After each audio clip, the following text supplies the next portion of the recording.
Hello!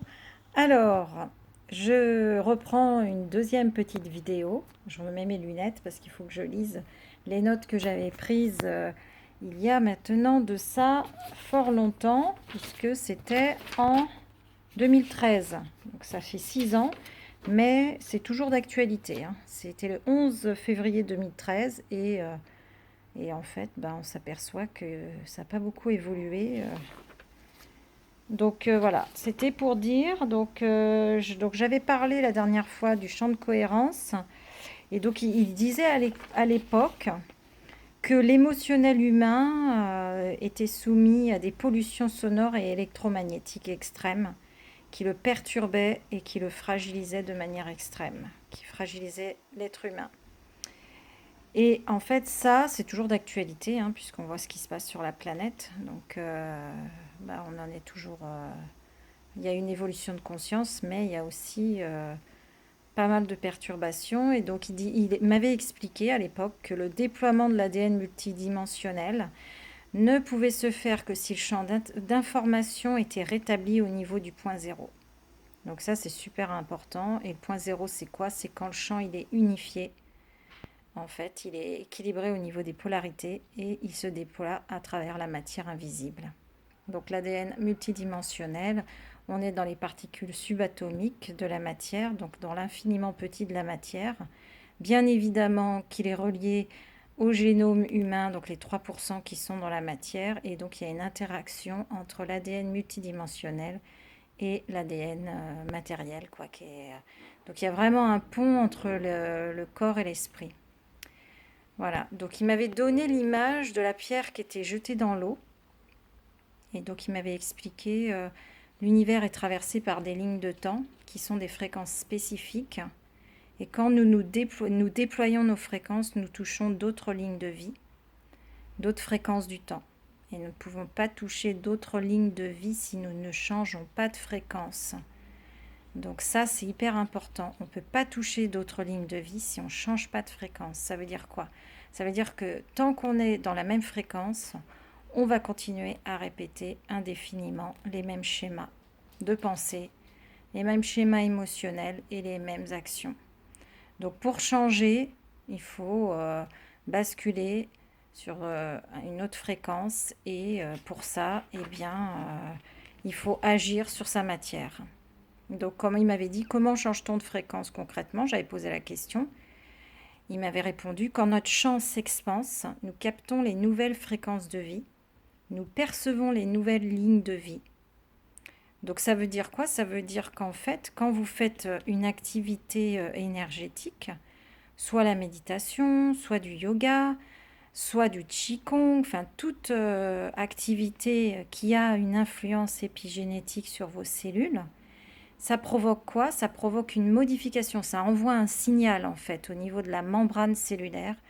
Donc les cellules, elles ont une membrane, et il y a un capteur extérieur. Donc là, la pratique par exemple de la méditation ou d'une activité type yoga et autres, ou ce qu'on fait en fait, hein, parce que c'est hyper important quand on est en groupe, ça crée un égrégore hyper puissant. Donc ça envoie un signal épigénétique, un signal externe à vos cellules. La membrane cellulaire capte le signal et l'envoie en fait au cœur de la cellule, dans le noyau, où il y a l'ADN en fait et les gènes. Et donc ça va créer quoi? Ça va créer une réaction en chaîne et notamment ça va créer des nouvelles protéines et donc votre corps va se conformer à l'information reçue. C'est tout le travail sur l'épigénétique. Moi ça me passionne en fait. Je suis en train de lire à nouveau là-dessus et vraiment je comprends vraiment ce qu'ils m'ont dit maintenant il y a 6 ans quoi, hein. Donc ils expliquent donc quand ça s'expanse, donc votre corps, vos cellules, elles vont émettre de nouvelles protéines et ça va enclencher une réaction en chaîne. Et notamment si vous êtes en train de faire du yoga ou une activité énergétique, forcément, ça va se conformer avec l'information qui a été reçue par la cellule et donc vous augmentez votre niveau cellulaire, c'est-à-dire votre niveau de fréquence. Voilà.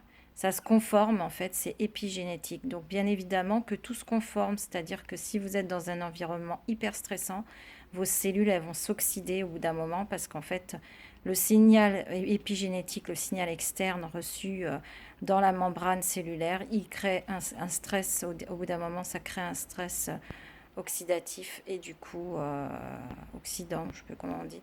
Et du coup, vous avez un vieillissement prématuré cellulaire. Donc ça, tout ça, c'est hyper intéressant et donc ça va s'intriquer. Notre champ, il m'explique, le champ, en fait, va s'intriquer avec les nouvelles fréquences. Donc quand vous montez, vous recevez le signal. La membrane cellulaire va traiter le signal. Elle envoie l'information au cœur du noyau cellulaire et ensuite, le noyau cellulaire, il va se passer quoi? L'ADN va fabriquer une nouvelle protéine. Cette nouvelle protéine, c'est l'ARN. Et donc après, l'ARN renvoie un signal, donc c'est ce fameux ARN messager. Et le nouveau signal va créer en fait une réaction. Et c'est là où c'est intéressant, c'est qu'il n'y a pas de déterminisme génétique. Et du coup, il se passe quoi? Eh bien, votre champ vibratoire va s'intriquer avec ces nouvelles fréquences. Donc, il y a une interaction sur les particules subatómiques et les particules de matière visibles. Et nos particules sont alors informées par celles-ci. C'est-à-dire que vous avez une intrication cellulaire, donc l'intrication des particules au niveau subatomique, c'est le signal épigénétique en fait. Et donc ça crée la réaction en chaîne que je viens de vous décrire. Et ensuite, ce phénomène d'intrication fait que votre taux vibratoire augmente. Et ensuite, eh bien, vous allez vous conformer à la nouvelle vibration. Et au bout d'un moment, si vous pratiquez régulièrement, vos cellules elles vont se conformer définitivement, elles vont en fait intégrer ce nouveau programme qui va devenir, comment je pourrais dire, qui va s'installer de manière permanente. Voilà, c'est ça que je voulais dire. C'est comme ça que ça fonctionne en fait. C'est vraiment, c'est chimique, c'est particulière. Voilà, on est vraiment fait de matière et d'esprit, mais l'un ne va pas sans l'autre. C'est-à-dire que vous allez vous conformer à une nouvelle vibration. Si par exemple vous pratiquez régulièrement le yoga, ça va avoir une incidence dans votre corps physique. Donc toute la réaction en chaîne que je vous ai décrite précédemment va se produire et ça va entamer un travail, un processus d'évolution qui va s'inscrire au bout d'un moment si vous pratiquez très régulièrement, profondément dans votre matière. Et une fois que c'est installé dans la matière, ça provoque un changement vibratoire, un état cellulaire différent et un état émotionnel et mental différent.